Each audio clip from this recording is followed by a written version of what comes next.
I am not affiliated nor partisan to any political party, but one thing I would want to remind you, my fellow Kenyan, is that all what you're seeing regarding Gachagua doing currently is the exact replica of what President William Samoei Ruto did immediately after parting ways with the son of Jomo.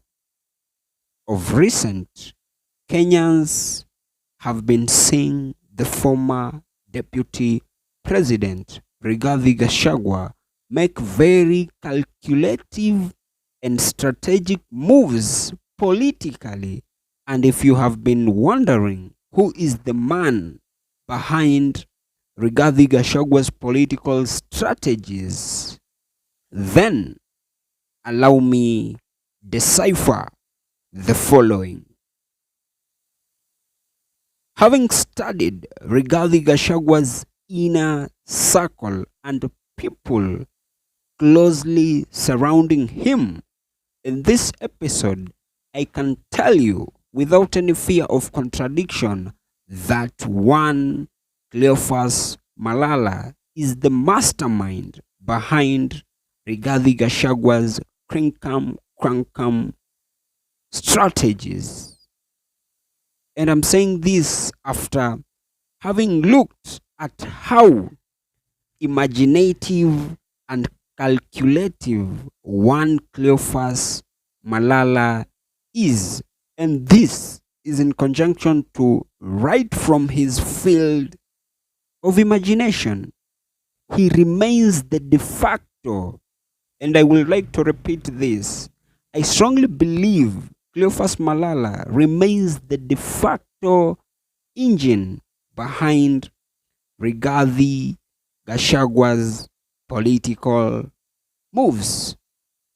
In fact, lest you forget that he was also the man who single-handedly convinced Honorable Musalia Mudavadi to fold his ANC party and bolt into President William Samoei Ruto's UDA party, despite we being alive to all the political ramifications that were likely to come with him bolting into UDA.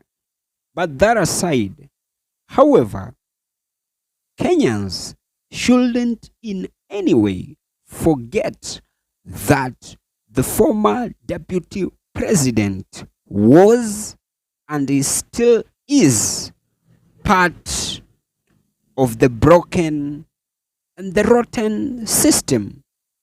So how all of a sudden the former deputy president has finally decided to technically recraft himself into a champion of good governance still remains a case of study. How I wish that Kenyans should only support the former deputy president Rigathi Gachagua because he once enjoyed the trappings of power. So that is to equally mean that he knows all the loopholes that can be used so that Kenyans can send President William Samoei Ruto to Sugoi in the next general election.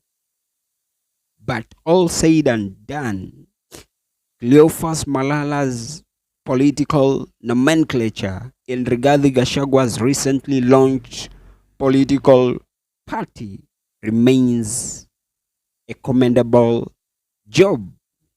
And of course, by Cleophas Malala positioning himself in Rigathi's political party, just going by Cleophas Malala's image, then that makes Rigathi Gachagua's political party have a nationalistic image, and that refrains it looking like a party that is strictly Morima based. Essentially, Cleophas Malala has a very difficult task of convincing the Western people to bolt out of any other political outfit in the region so that they can join Rigathi's DCP party. And why I say this is a very difficult task is because in the recent past, we've been seeing that Western seems to be strictly consolidated and aligned to the DAP party led by Eugene Wamalwa and George Natembea. So question remains, shall one Cleophas Malala be in a position to convince the Western people to bolt out of any political outfit in the region just for them to bolt into their DCP party, a party that is being led by the former deputy president? And guess what? If Cleophas Malala manages to convince the Western people to join Rigathi's party, then I kid you not, that is likely to be a win-win situation for the former deputy president. In fact, it is going to propel and give him an extra mileage in unseating President William Samoei Ruto. But from where I sit, it actually still remains a wait and see situation. And as I come to the penultimate part of this episode, that has just been my opinion.